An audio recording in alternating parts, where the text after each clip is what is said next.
में किन लोगों पर आपको शक है कि हाँ ये गलत वोट पड़ा है, उस पर उनके सिग्नेचर चेक करवा लिए जाएं, सिर्फ सिग्नेचर चेक करवा लिए जाएं, मामला फंस जाएगा।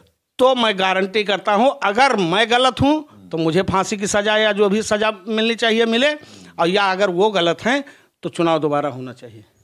अच्छा, तमाम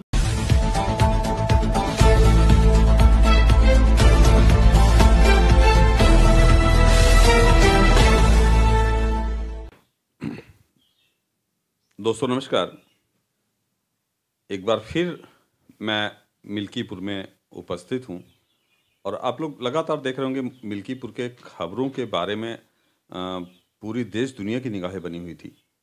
यहां का इलेक्शन इतना महत्वपूर्ण हो गया था जहां समाजवादी पार्टी के लिए और भारतीय जनता पार्टी की इज्जत जो है उनकी बनी हुई थी, और किस तरह से यहीं के कार्यकर्ता हैं, चूँकि ये कौन सा कला है, कंदई कला के बूथ प्रभारी भी थे, और इनके साथ क्या क्या घटनाएं हुई। जबकि एक चीज़ मैं आपको और बताता चलूँ, जो अभी हमारी इनकी बात हुई ऑफ कैमरा, आप पैर से भी आपको प्रॉब्लम है, थोड़ा सा नीचे दिखा दीजिए, और आज तक जो है आपके ऊपर कोई किसी प्रकार का भी आपराधिक मुकदमा नहीं है। शायद पहली बार आया है जी आपके ऊपर 107-16 लाल कार्ड जो आपका है। ये पहली बार है लाल कार्ड, पहली बार। तो लाल कार्ड इन लोगों को इशू किया गया, और ज्यादातर लाल कार्ड जो है मुझे लग रहा है, अच्छा ये भारतीय जनता पार्टी के लोगों को भी मिला के खिलाफ आप लोगों, सपा के लोगों को? नहीं, ये सिर्फ हमको मिला है, और कहा कि यदि शांति से नहीं रहोगे 200 मीटर के बाहर रहना, और शांति से नहीं रहोगे तो शाम को ही उठा लूँगा और पोलिंग हो जाने के बाद ही छोड़ूंगा। अच्छा, तो हमने कहा नहीं सर, हमको विवाद नहीं करना है, कोई दो गाली दे देगा तो भी बर्दाश्त कर लूँगा। तो कहा नहीं ऐसी बात नहीं है, लेकिन ये है कि होश में रहिए। अच्छा, मैं केवल इसलिए आया हूँ, जानने आया हूँ कि ये पर्ची पहले तो कभी मिली नहीं, और इलेक्शन तो बहुत कराए होंगे आप? जी, बहुत उपचुनाव हुए, बहुत हम लोग करीब 20-25-30 साल का राजनीतिक करियर है, लेकिन इसमें कभी इस तरह की कोई बात नहीं आई, और ना कभी इस तरह की कोई पर्ची आई है। हाँ, कभी कभार उपचुनाव होते थे तो 107/16 में नाम डाल देते थे राजनीतिक कारणों से, लेकिन हम लोग जमानत करा लेते तो कोई कभी कुछ टच नहीं करता था, ना कभी कोई विवाद ही हुआ, कभी कोई विवाद झगड़ा, कभी कोई विवाद नहीं हुआ, ना पोलिंग पर हुआ, ना हमारा किसी गांव में किसी से कोई ऐसी दुश्मनी है, ना कोई आपराधिक मुकदमा है हमारे नाम। और पहली बार लाल कार्ड जारी किया गया आपको? पहली बार लाल कार्ड, और दूसरी चीज़ ये देखिए, सर्टिफिकेट है हमारा, विकलांग सर्टिफिकेट। इसमें सर ये 60% है, 60% विकलांग है, और हमसे इतनी घबराहट थी कि ये पोलिंग पर कब्जा करेंगे या ये। ऐसा तो नहीं कहीं जो है आप ठाकुर हैं, आपका नाम जो है लोग इसकी वजह से तो नहीं था? अब ठाकुर होना अगर बुरी बात है, या ठाकुर होकर सपा में रहना अगर कोई बुरी बात है, तो सबसे पहले अनूप सिंह को निकाल देना चाहिए, जेल भेज देना चाहिए, फांसी दे देनी चाहिए। अमर सिंह रहे इसके पहले, उनको फांसी दे देनी चाहिए। आपके इधर बाराबंकी में गोप जी हैं, पहले उनको फांसी दे देनी चाहिए। इस तरह से ये राजनीतिक हत्या है, इस तरह से लोकतंत्र को जो है ये एकदम समाप्त कर देना चाह रहे हैं। भारतीय जनता पार्टी लोकतंत्र को समाप्त कर देना जी चाह रही है। जी। अच्छा, और क्या क्या हुआ पोलिंग पे? चलिए ये बताइए, लोग कह रहे हैं कि जो है भारतीय जनता पार्टी ईमानदारी से जीती है, तो क्या कहना चाहेंगे आप? मैं आज भी दावे के साथ कहता हूं, चुनाव आयोग की अगर हिम्मत है तो आज वो हर गांव में सिर्फ हाथ उठवा ले, मैं दावा करता हूं हाथ उठवा ले, और हाथ की गणना करके वो ले जाके और जो भी जीतता हो उसको जितवा दे। मैं और नहीं, सबसे बड़ी बात इस चैनल पर बड़ी जिम्मेदारी के साथ कहना चाह रहा हूं कि जो पीठासीन अधिकारी के बगल रजिस्टर में आधार कार्ड और उसके आगे नंबर लिखते हैं, क्रमांक नंबर, और उसके बगल में हस्ताक्षर या अंगूठा होता है, उस हस्ताक्षर अंगूठे को सिर्फ समाजवादी पार्टी के बूथ प्रभारियों से पूछकर कि इसमें किन लोगों पर आपको शक है कि हाँ ये गलत वोट पड़ा है, उस पर उनके सिग्नेचर चेक करवा लिए जाएं, सिर्फ सिग्नेचर चेक करवा लिए जाएं, मामला फंस जाएगा। तो मैं गारंटी करता हूं अगर मैं गलत हूं तो मुझे फांसी की सजा या जो भी सजा मिलनी चाहिए मिले, और या अगर वो गलत हैं तो चुनाव दोबारा होना चाहिए। अच्छा, तमाम चर्चाएं हैं, अब तो कई दिन बीत गए हैं जी। रिजल्ट को, कई दिन बीत गए हैं, तमाम चर्चाएं हैं। जैसे कुछ लोग चर्चा कर रहे हैं कि अवधेश जी की रोने की वजह से चुनाव हार गए, अवधेश जी बड़े नौटंकीबाज हैं, चूंकि आप लोग तो यहीं के रहने वाले हैं, तो आप लोगों को तो बेहतर जानकारी होगी। कम से कम माननीय अवधेश जी का 9 बार विधायक हुए और 1 बार सांसद हुए, कई बार कैबिनेट में रहे, तमाम बड़े बड़े विकास कार्य किए, वृद्धा विधवा पेंशन जैसी योजना को कानून बना दिया कि कोई भी सरकार उसको हटा नहीं सकती, विकलांगों के लिए कानून बना दिया, कोई भी सरकार नहीं हटा सकती, और बेरोजगारी भत्ता, सड़कें, पुल, मैं तो गारंटी करता हूं कि पूरे फैजाबाद जिले में अगर कोई काम किसी ने अस्पताल का चाहे किया हो, चाहे वो बड़े पैमाने पर विद्यालय का किया हो, तो वो समाजवादी पार्टी, यहाँ तक कि हमारे गांव में जितनी भी सड़कें संपर्क मार्ग बनी हैं, मैं बड़ी जिम्मेदारी के साथ कहना चाह रहा हूं कि वो समाजवादी पार्टी के ही शासनकाल में बना है। मतलब जो भी मिल्की चाहे पुल हो चाहे सड़क हो, हमारे गांव में आने के लिए आपको नाव से आना पड़ता, और आज 3 संपर्क मार्ग हैं हमारे गांव में आने के लिए। अच्छा, ये नाव से, तालाब थे उस नाव से जाना पड़ता था बाहर। और ऐसे इतने बड़े ग्राम सभा में जहाँ के 1600 वोटर हैं, इतनी बड़ी ग्राम सभा में कम से कम 3 सड़कें बनी हैं, 3 सड़कें और 1 संपर्क मार्ग खड़ंजा का, ये चारों जो दलित बस्ती से जाता है, ये चारों सड़कें, चाहे वो आनंद सेन सपा में रहे हों तब, चाहे वो आदरणीय अमित सेन जी रहे हों तब, चाहे वो अवधेश प्रसाद जी रहे हों तब, चाहे रामचंद्र यादव जी रहे तब, लेकिन बने सपा में हैं। और बड़ी जिम्मेदारी के साथ कहना चाह रहा हूँ, पॉलिटेक्निक विद्यालय है, बालिका डिग्री कॉलेज महाविद्यालय है, इंटर कॉलेज, हाई स्कूल, बालिका हाई स्कूल कॉलेज है, और ये आपका आश्रम पद्धत विद्यालय है ये, और यही नहीं, कामाख्या भवानी में दुग्ध डेयरी सरकारी, चाहे वो सौसैया का अस्पताल, हमारे यहाँ कुमारगंज में सौसैया का अस्पताल, और वहाँ का भी पुल सत्तिन पर, आपके गोमती नदी पर कम से कम 3 पुल बने हैं, और तीनों समाजवादी पार्टी के माननीय अखिलेश जी के शासनकाल में बने। तो विकास, मतलब हमारा कहने का मतलब, हमको निरानिर हिंदू और सनातन कह देने से और राम राम करने से, कंठी ले लेने से, निरानिर उसी से नहीं, राम राम तो हम लोग आत्मा से करते ही रहते हैं सुबह शाम। आप देखिए, हम तो भूतपूर्व सैनिक के लड़के हैं, जरा कैमरा ऊपर उठाएंगे आप, हमारे महान विभूतियाँ जो हमारे भारत को आज़ादी दिलाई, हम उनको भी पूजते हैं, ऐसा नहीं है, लेकिन ये सिर्फ हिंदू मुस्लिम वगैरह वगैरह करके लड़वाने का काम करते हैं, बाकी इनके पास विकास। अच्छा, फिलहाल मैंने एक चीज़ देखा यहाँ पे, पूरे इलेक्शन में मैं कवरेज के दौरान यहाँ पे रहा, मैंने एक चीज़ देखा है कि भारतीय जनता पार्टी जिसको बहुत ज़्यादा फेमस करना चाह रही थी, चलिए फेमस करना तो अलग चीज़ होता है, मंदिर को कि जो राम को लाए हैं और हम उनको लाएंगे, लेकिन इस चीज़ का यहाँ इस क्षेत्र में कोई असर नहीं दिखा, ऐसा क्यों? हम लोग भली भांति अयोध्या को भली भांति जानते हैं, उनकी गलियों से रग रग से वाकिफ हैं, उसके लिए एक बड़ा संघर्ष चला भगवान राम के लिए। मंदिर मस्जिद बना, मस्जिद मंदिर बना, इन सब के बीच एक बड़ा संघर्ष चला।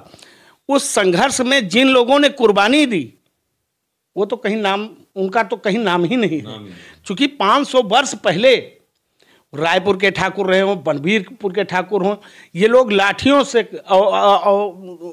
तलवारों से लड़े हैं और कटे मरे हैं, और पूजा पाठ के लिए तमाम वो किया, और पूजा पाठ होता भी था। उसी के दौरान उन्होंने सरकार ने उस पर ताला लगवा दिया, राहुल गांधी आए, ताला खुलवाए, क्या हुआ कैसे, ये वहाँ से संघर्ष चला।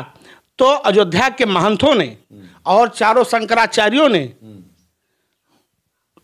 उसको एक एक बिंदु पर पहले जिला सत्र न्यायालय में लड़े, जिला सत्र न्यायालय से इलाहाबाद मुकदमा चला, मुकदमा इलाहाबाद से हाई कोर्ट गया, हाई कोर्ट से तब सुप्रीम कोर्ट। इसके पहले जब मुकदमा चला यहाँ से, तब क्या बीजेपी के लोग थे उनके साथ? अच्छा, भारतीय 1 रुपए का चंदा दिया हो, कहीं एक लड़ाई लड़ी हो? सुप्रीम कोर्ट में सारे शंकराचार्यों ने, सारे बाबाओं ने पैसा खर्च किया, और अंत में जब न्यास बनने का समय आया, मंदिर बनने का समय आया, तो एक IAS अफसर को, चंपत राय जी को वहां पर बिठा दिया गया। अच्छा, चंपत राय जी के बारे में कुछ और भी लोग चर्चा कर रहे थे, चर्चा नहीं, इतना पैसा आया है, इतना पैसा आया है, लोगों ने गुप्त दान, यहाँ तक कि आपने सुना भी होगा कि एक परिवार ने तो अपना पूरी खेती बाड़ी बेचकर चंदा दे दिया भगवान राम के लिए। हम लोग तो भगवान राम के प्रति श्रद्धा और आत्मविश्वास दोनों रखते हैं। जैसे स्वर्गीय मुलायम सिंह की बात आती है जी कि उन्होंने आदेश करा था, तो चंपत राय के ऊपर कुछ लोग उंगली उठा रहे थे कि आदेश तो इन्होंने ही दिया था, ऐसा। अब उस समय तो ये IAS थे और यहाँ के मतलब अधिकारी थे, तो आदेश कौन देगा? जो निचले स्तर पर अधिकारी होगा वही तो आदेश दे। मुलायम सिंह डायरेक्ट थोड़ी किसी सिपाही को फोन करेंगे कि हाँ नहीं आप इनको ऐसा कीजिए।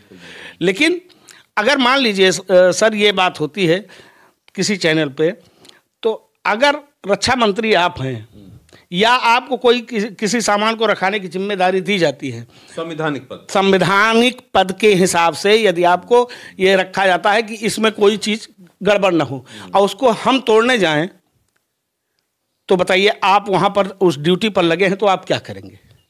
पहले रोकने का प्रयास करेंगे, फिर आंसू गैस दागेंगे, फिर तमाम चीज़ें होंगी। ठीक है, वो हमारे हिंदुओं की धरोहर है, होनी चाहिए थी, मिली भी, लेकिन उसके लिए क्या भारतीय जनता पार्टी के लोगों ने त्याग किया है? उसके लिए न्यास के बाबाओं ने त्याग किया है, चंदा लगाया है, मुकदमा लड़े हैं और उसको सुप्रीम कोर्ट द्वारा मुक्त भी कराया। हाँ, ये एक अलग बात थी कि जो भी आदेश सुप्रीम कोर्ट का होता और जो भी सरकार होती, चाहे वो समाजवादी, चाहे बहुजन समाजवादी, चाहे पार्टी, चाहे कांग्रेस पार्टी, कोई भी होती, तो सुप्रीम कोर्ट के आदेशों को मानना पड़ता, जैसा कि भारतीय जनता पार्टी के लोगों ने माना है। इसीलिए जो है यहाँ इसके लिए वो राजनीतिक मुद्दा नहीं, इसको भगवान को अगर राजनीतिक किसी चीज़ को जो हमारे आस्था का सवाल है उस पर अगर कोई राजनीति करेगा तो क्या हम बर्दाश्त करेंगे? ये इसी से हम लोग उनसे जो है दूरी बनाए रखते हैं।